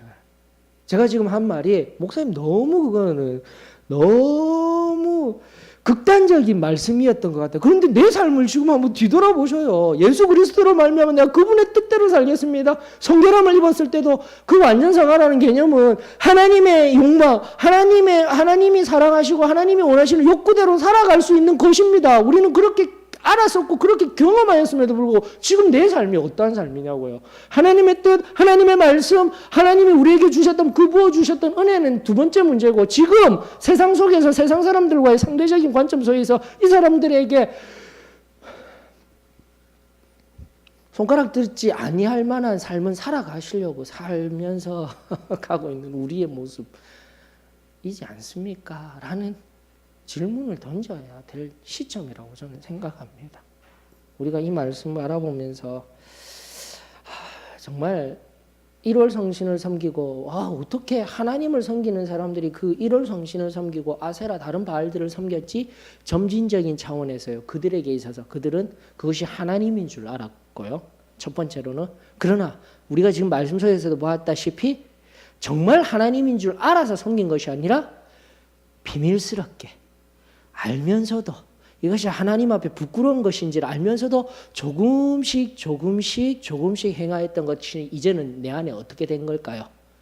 무디어진 산당과 같은 자리에 서 있는 것. 이게 결코 북이스라엘의 문제가 아니라 오늘날 내 삶에 종말을 맞이하며 오늘이라도 당장에 오실 그분 앞에서요. 내가 지금 북이스라엘 사람 말씀 앞에서 나는 어떠한 모습인가를 영적으로 깨달아야 하지 않겠습니까? 그래서 이런 얘기들 해요. 칼빈주의 안에서는 한 번 구원받은 자는 영원히 구원받아서 하나님이 책임져 주신 하나님 주권 사상에 의한 은혜입니다. 그래서 은혜만을 선포할 수 있습니다. 이제는 우리 사도의 신앙교회가 전하는 교리적인 말씀, 죄에 민감한 말씀, 이거 힘들어요.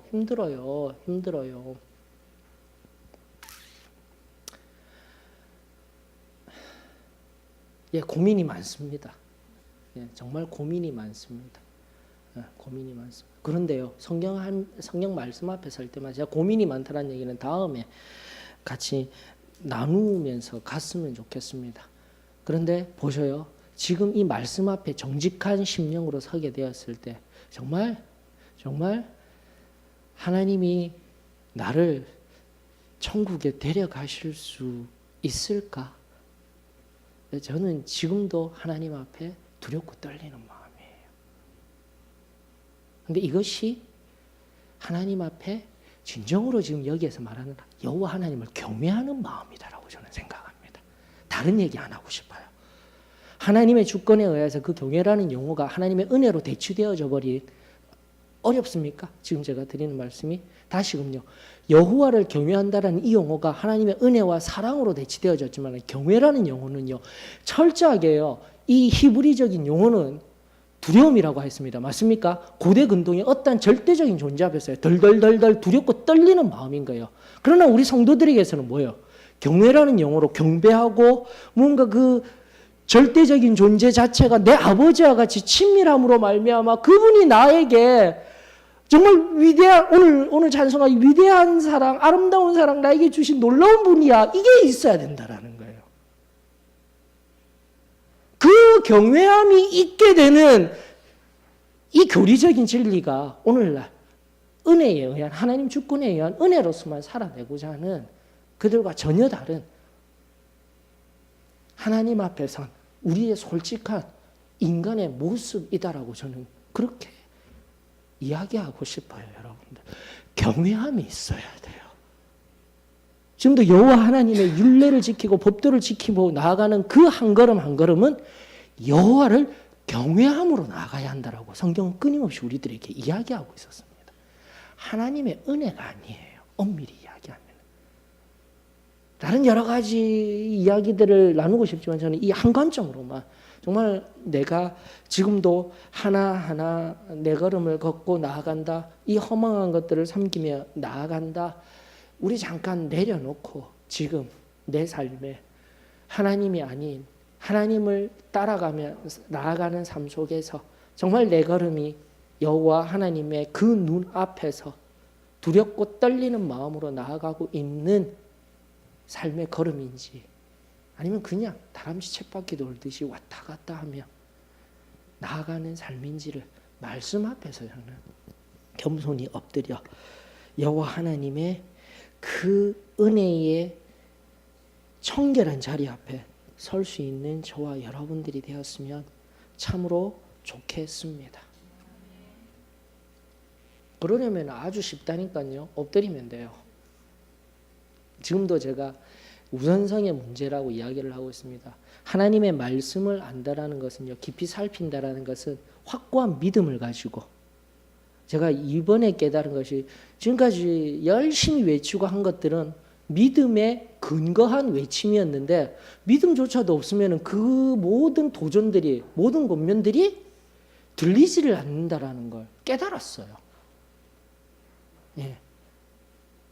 그래서 다시 한번 이제 복음으로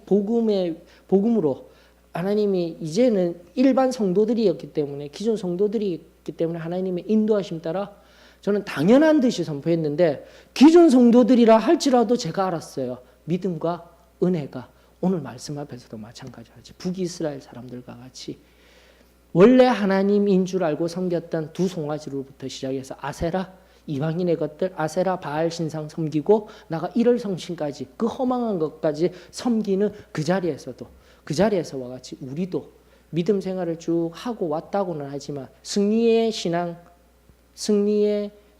의한 은혜들 경험하였다고 하지만은 전혀 믿음 없이, 신앙 없이 살아갈 수도 있겠구나라는 것을 제가 최근에 깨닫고 있습니다. 다시 한번 강력히 권면합니다.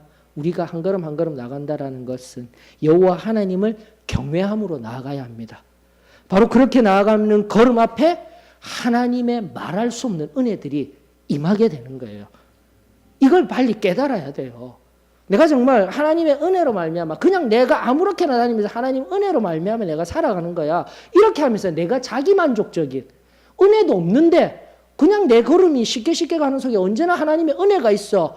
그렇게 하나님의 은혜를 만능주의로 환원해버린 것이 아니라, 다시금 성경이 말하듯 여호와 하나님 앞에 두렵고 떨리는 마음으로 경외하듯 그렇게 살아가는 그 삶의 현장 곳곳에서 저는 하늘 문을 열리면서 내 사랑하는 아들아, 내 기뻐하는 아들아, 그런 귀한 하나님의 음성과 진정한 하나님의 은혜가 그 여호와를 경외하는 저와 여러분들에게 임하여지게 될 줄로 저는 믿습니다. 다시 한번 비밀스럽게 점진적으로 우리 삶에 이 북이스라엘들에게 임하였던 우상의 모습, 혼합주의의 모습, 이 모습이 오늘 내 삶 속에 임하지 아니하였는지 우리 살피고 하나님 앞에서 확증받아 하나님의 참된 기쁨과 은혜 속에 들어가는 저희들이 되었으면 좋겠습니다. 그러면서요, 23절 다시 한번 더 앞서도 말씀드린 13절로부터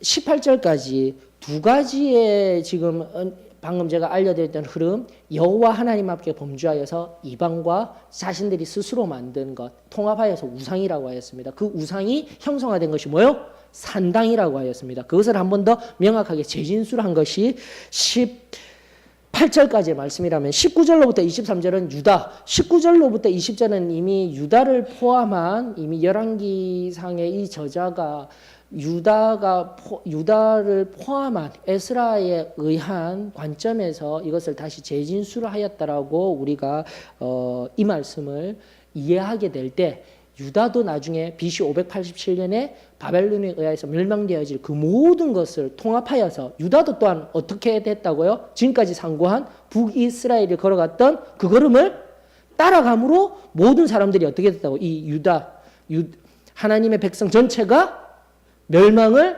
당하게 되었다라는 것을 이야기하고 있는 거예요. 그래서 열왕기하 17장은요, 하나님의 구속사의 입장에서는 한 턴을 우리들에게 알려주는 아주 중요한 장이라고 저는 보고 있습니다.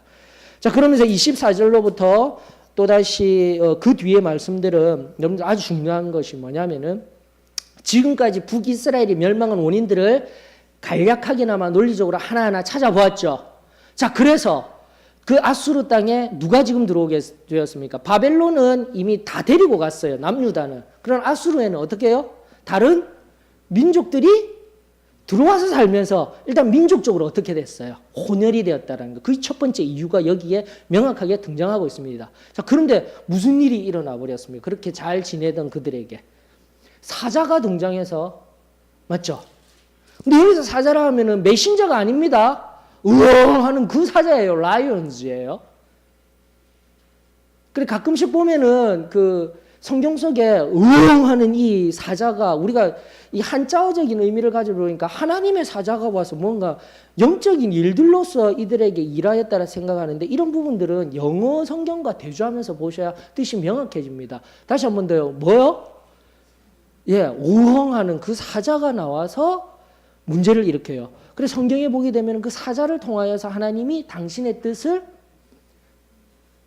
이루시는 장면들이 곧잘 나옵니다. 잘못된 부분들을 지금 잘못된 길을 가고 있다라고 이야기하는 장면들이 있었어요. 근데 지금 다시 찾아보지 아니하여도 그렇게 일하고 계셨습니다. 그랬을 때 아수르 왕 거기에 살고 있던 점령하고 있던 아수르와 그 당시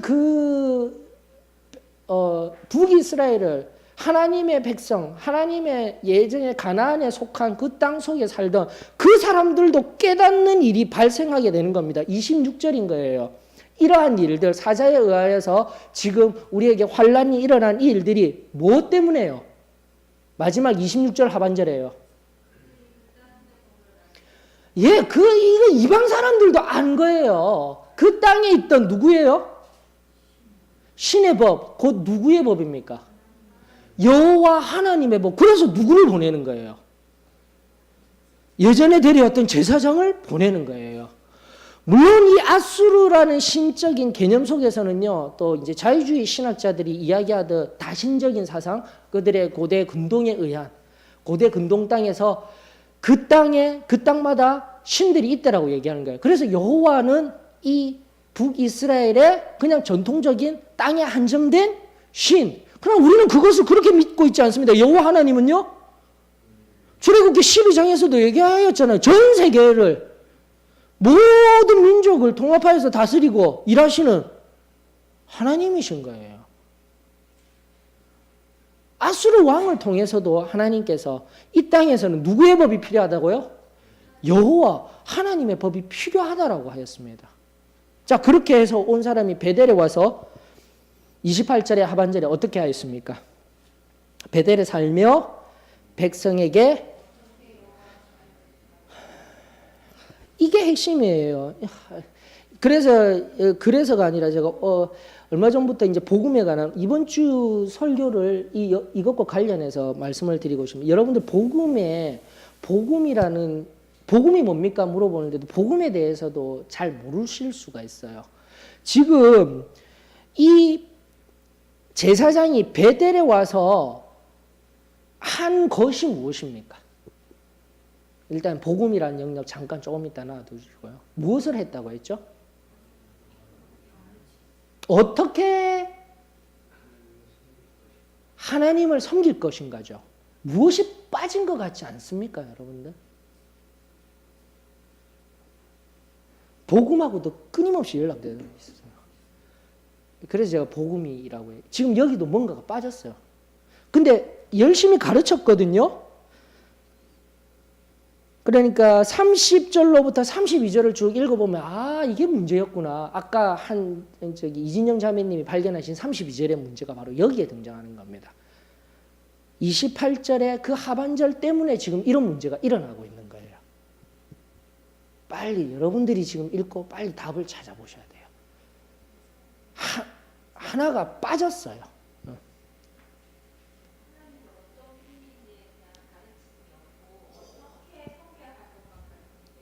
아멘. 진짜 이건 박수 치셔야 돼요. 박수 좀 쳐주세요. 왜? 이게 무슨 소리지? 무슨 소리지? 이게 핵심이에요. 여러분들 복음이라는 것은 지금도 마찬가지예요. 방금 잘 말하면 하나님이 어떤 분이신지를 먼저 가르쳤어야죠. 근데 이들이 이해하고 있는 하나님은 어떤 분입니까? 자신들이 이미 다 가지고 와 있는 그 우상들이 뭐예요? 왜 하나님인 거예요? 그걸 그대로 놔두고 어떻게 하는 거예요? 또 여호와 하나님을 경외한답시고 같이 만들어. 그러면서 완전히 굳어진 것이 40절로부터 41절이 그 얘기를 하고 있는 거예요, 여러분들. 이게 지금 바로 엄밀히 얘기하면 예수님 당시부터 유대인들이 첫 번째는 혼혈화되었다. 너희들은 우리 민족이 아브라함의 핏줄이 아니야라는 것도 있지만은 40절, 41절을 통해서 어떻게 되어졌다고요? 40절 하반절 뭐라고 있습니까? 오히려 이전 풍속대로 행하였느니라. 이 여러 민족이 여호와를 경외하고 또 그 아로새긴 우상을 섬기니 그들의 자자 손손이 그들의 조상들이 행하던 대로 그들도 오늘까지 행하니라. 이게 바로 다 이게 여러분들 남유다와 북이스라엘의 철저한 차이점이었다니까요. 이미 앞서도 말씀드린 남유다는 어떻게 했어요? 우리 어떻게 하자고요? 완전히 하나님께로 돌아가자. 그래서 에스더서에 가게 되면요, 거기서 같이 이스라엘 백성들, 다른 이방 여인들 살던 사람들, 에스라서죠. 에스라서에 이방 여인들과 살던 사람들에게 뭐라고 명령합니까? 에스라가 다 보내라, 이혼해라, 다 보내라. 철저하게 하나님으로 돌아가자라고 합니다, 여러분들. 이게 바로 남유다가 바벨론 포로기 70년 동안, 우리가 말했죠. 그 포로기 동안은 은혜의 시간이었다니까요. 우리가 정말 하나님 앞에서 잘못 살았구나 해서 완전히 회심하는 은혜의 수단으로 다시 돌아온 거예요. 회개가 은혜라니까요, 여러분들. 여호와 하나님의 말씀을 듣지 못하고 그 경외함 속에서 못 살았기 때문에 우리 어떻게 하자고요? 지금 같이 사는 내 아내라 할지라도 어떻게 하겠다라고요? 이 편안함들 다 내려놓고 남유다는 다 다시 돌아가자 했지만 얘네들은요, 지금 북이스라엘은 철저하게 어떻게 한 거예요? 그냥 예전 거 그대로 가지고 있던 그대로 속에서 지금도 말씀드렸어요. 하나님이 어떠한 분이신지를 알아야 돼요. 복음이 들어가려고 하면은요. 이게 굉장히 중요해요. 근데 오늘날에 교회가 이야기하는 것, 그리고 저도 지금까지 했던 것, 모든 분들이 다 복음을 경험하고 은혜를 경험하였다라고 하는데 이걸 빠뜨리는 거예요. 하나님이 어떤 분이시고 우리에게 무슨 일을 행하셨는가는 빠져버리고 무엇에 대해서 얘기하고 있다고요? 어떻게 가지고 항상 지금 적용.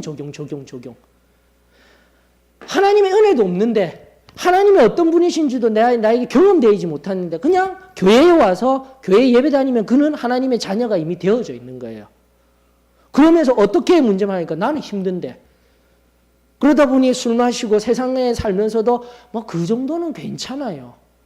이게 바로 지금 어떻게의 문제를 통하여서 하나님 없이, 진정한 하나님 만나는 경험 없이, 진정한 예수 그리스도가 우리에게 무엇을 한 것인지를 모르는 상태에서 진정한 경험 없이 그냥 교회에 와서 어떻게 살아내는 것, 그것만 지금 계속해서 강조하고 도덕 윤리적인 삶, 오히려 참된 진리들보다 세상 사람들이 이야기하는 유교적인, 우리의 옛적인 가졌던 우리의 전통, 유교적인 관점, 그런 것도 제대로 안 지키는 저 이상한 집단들, 개신교들 되어진 게 바로 여기 이 말씀 속에서 우리는 끄집어 올려야 된다니까요. 그리고 그토록 싫어하던 사마리아 신화, 하나님을 완전히 등진 채, 하나님도 안다, 우리 안다니까. 그러면서도 뭐예요? 온갖 신상들, 온갖 세상의 이방의 모든 것들이 다 들어와서 살고 있는데 나는 하나님의 자녀라고 빡빡 우기는 북이스라엘 사람들의 모습. 오늘날의 우리 교회들과 오늘 내가 하나님의 은혜를 경험하고 순결한 그 예수 그리스도의 피보혈로 내가 순결한 하나님의 자녀가 되었다라는 우리의 삶 속에 오늘 이 말씀 마땅히 깊이 적용하며 내 것으로 만들어야 할 귀한 말씀인 줄 저는 믿습니다. 그러면서 우리가 지금 돌아가야 할 귀중한 말씀은 뭘까요? 36절로부터 38절의 말씀. 우리 다 같이 한번 읽어봐요. 다 같이 36절로 38절의 말씀. 이것이 진정으로 신앙의 본질인 거예요. 진정으로 이스라엘 백성들이 회복해야 할 것들이었어요. 36절에서 38절입니다. 다 같이 읽습니다. 시작. 오직 여호와만 경외하여 그를 예배하며 그에게 제사를 드릴 것이며 또 여호와가 너희를 위하여 기록한 율례와 법도와 율법과 계명을 지켜 영원히 행하고 다른 신들을 경외하지 말며 또 내가 너희와 세운 언약을 잊지 말며 다른 신들을 경외하지 말고. 39절 다 같이 또 읽습니다. 시작. 오직 너희 하나님 여호와만을 경외하라. 그가 너희를 모든 원수의 손에서 건져내리라 하셨으나. 계속해서 반복하는 것은 오직 여호와만 그분만 경외하고 그분의 말씀으로 어떻게 해요? 영원히 지켜 행하라는 이 말씀으로의 온전한 회복, 진정한 하나님의 뜻대로 지킨다라는 것은 또다시 행한다라는 것이 이 본문 속에 그대로 녹아지며 우리가 믿습니다라는 관념적의 개념이 아니라 그 믿음의 반응으로서 어떠한 삶요? 행동으로 행함이 없는 믿음은 죽은 믿음이라는 말씀이 로마서에 근거한 오직 의인은 믿음으로 말미암아 살리라는 그 말씀과 야고보서에 있는 이 말씀이 완전히 합하여져서 오늘날 진정한 믿음이 무엇인지 우리들에게 던져주시며 또 말씀하시며 당신의 사랑으로 부르시는 하나님의 귀한 말씀이 될 줄로 저는 믿습니다. 여러분 제가 종종 디모데전서 4장 1절 2절 얘기하죠. 그렇다면 도대체 목사님이 그토록 얘기하는 난 도저히 목사님이 말씀하신 그대로 살 수가 없어요. 살아내지를 못하고 있어요. 그렇다면 나는 이제는 천국에도 못 가고 그런 상황입니까? 그거 아니라고 했잖아요. 어떤 상황요? 디모데전서 4장 2절에 있는 말씀을 제가 늘 인용해 드렸잖아요. 어떠한 상황요? 빨리 눈으로 한번 찾아보셔요. 그래서 자꾸 진리의 터 위에 세워야 합니다. 자, 다 같이 4장 1절, 2절 읽어볼까요? 시작. 그러나 성령이 밝히 말씀하시기를 후일에 어떤 사람들이 믿음에서 떠나 미혹하는 영과 귀신의 가르침을 따르리라 하셨으니 자기 양심이 화인을 맞아서 외식함으로 거짓말하는 자들이라. 어떠한 자들요? 이게 핵심이에요. 여러분들. 그러니까 앞전 1절에는 이미 초대교회로부터 영지주의자라고 하여서 뭐 쾌락주의자라든지 금욕주의자라든지 다 똑같아요. 육은 나쁜 거고 영만 좋은 거야 하면서 조용히 들어와서 거짓을 가르치는 그 자들, 그리고 그런 자들의 실제적인 모습이 무엇인지 이제 3절로부터 5절까지 이야기하고 있거든요. 근데 그것을 일단은 좁게 현명으로 관찰하되 영지자들에게만 국한된 것이 아니라 내가 만약 하나님의 은혜 안에서 지금까지 상고한 것들 같이 경외함으로 걸어가야 되는데 하나님 앞에 그 거룩함 속에서 하나님만의 율법, 하나님만의 율례, 그 율례가 중요한 것이 아니라 언약에 근거한 것이 아니라 그 은혜를 말미암아 예수 그리스도의 은혜로 말미암아 그 하나님의 율례와 율법들을 하나님의 말씀대로 살아낼 수 있는 이 진정한 삶에 크리스찬의 삶에 살아갈 수 있는 근거 그리고 나아가 그 기준은 무엇이냐 하는 게 이 말씀이라는 거예요. 어떤 사람이 되면 안 된다고? 양심에 화인 맞은 사람이에요. 양심에 화인 맞는다라는 의미는요. 양심이 완전히 딱딱하게 굳어진 상태에서 화인을 맞는다라는 것은 여기서 화인 맞다라는 것은 그 노예들이라든지 동물들에게 이렇게 이건 몇 등급 이거는 어떤 노예하면서 노예화 시켜버리면 딱 찍는 거 있지 않습니까? 그래서 딱 찍어져서 이 화인 맞아서 딱딱함 속에서 굳어져서 이 사람은 완전히 하나님의 자녀가 아니야. 사단의 영역에 속한 사람이야. 이 말을 다른 의미로 이야기하면 죄가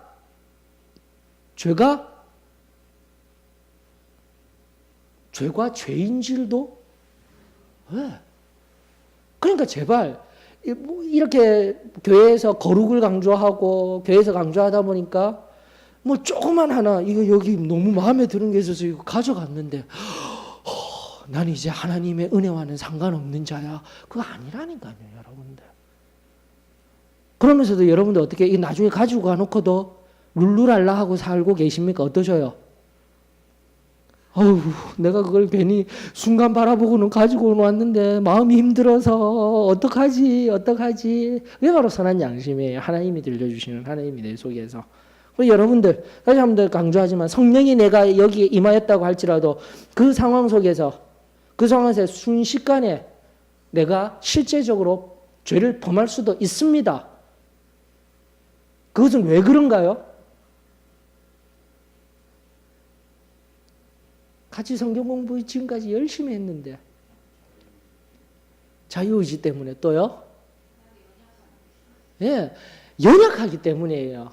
웨슬레는 연약함을 죄송합니다. 자꾸 이러면 더 자꾸 깊이 들어가지만 간단하게 얘기합시다. 연약함에 대해서 웨슬레가 아주 완고한 입장을 가지고 있지만 저는 좀 더 덜 완고해요. 저와 여러분들은요. 점점 더 부패해져 가는 무엇을 덧입고 있습니까? 목사님 육신하고요. 영혼은 전혀 다른 겁니다. 우리는 영적으로 생활해야 돼요. 그건 이단이에요, 여러분들. 영지주의자라고 말하는 이단이에요. 여러분들 우리가 나중에 신천 신지에서 살아갈 때 영적인 모습으로 살아가나요?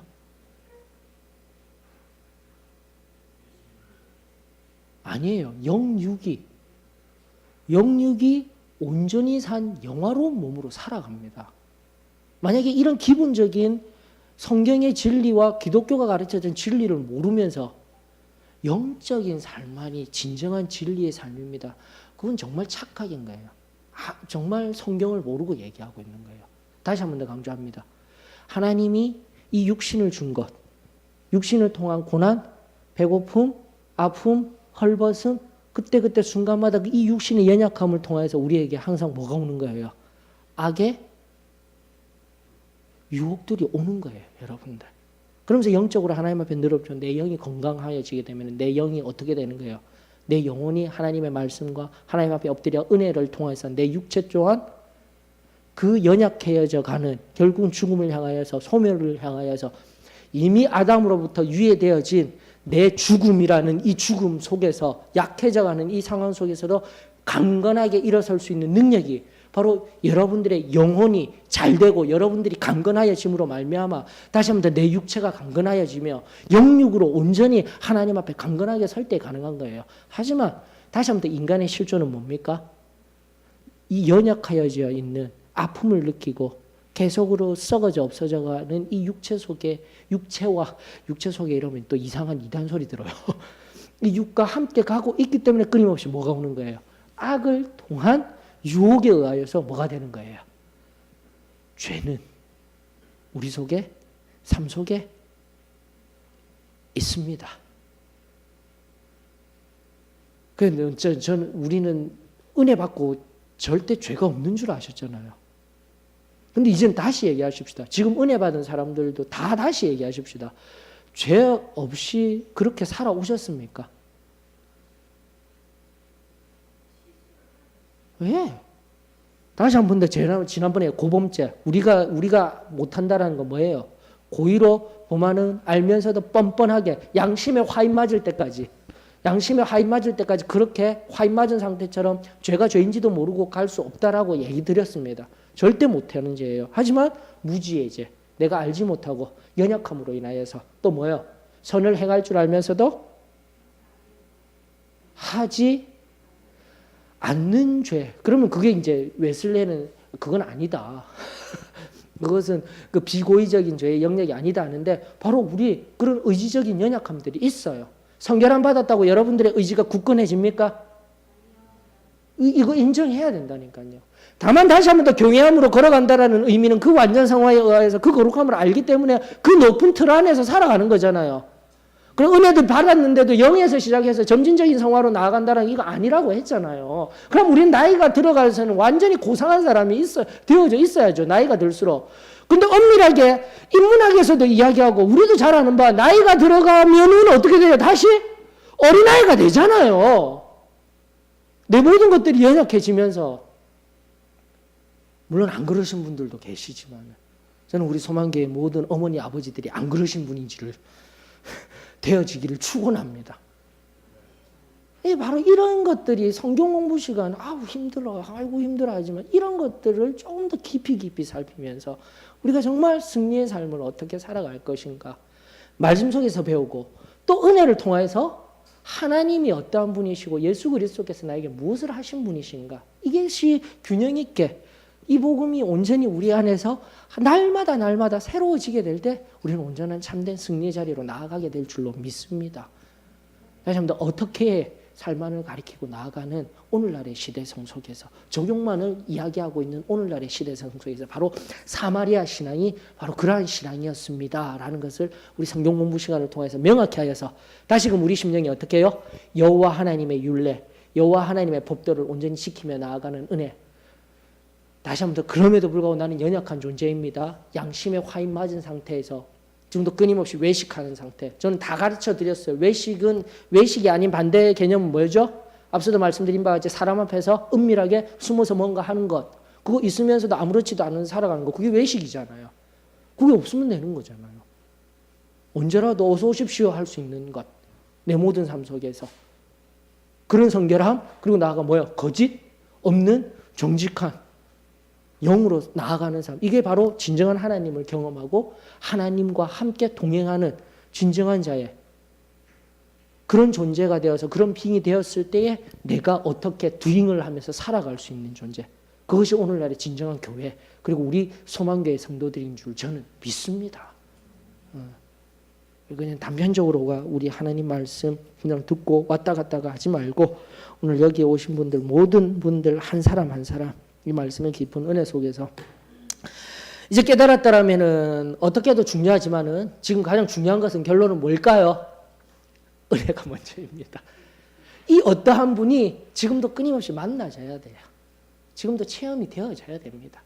그래야 내가 어떻게 해서 하나님의 말씀을 잘 알지만은 이루어지지 못하는 것은 바로 내가 그 어떠한 분이 내 속에서 무엇을 하고 계신지를 모르기 때문에 전혀 만남이 없기 때문에 머리로서만 알기 때문에 가는 거예요. 그러나 그분이 내 안에 만나주시고 성령의 침례로서 성령의 충만함을 날마다 덧입으며 그분과 동행한다라면 성경이 말하는 그 어떻게의 삶 하나하나 하나님 앞에서 온전히 기쁨으로 걸어 나갈 수 있는 은혜가 저와 여러분들에게 이루어질 줄 믿습니다.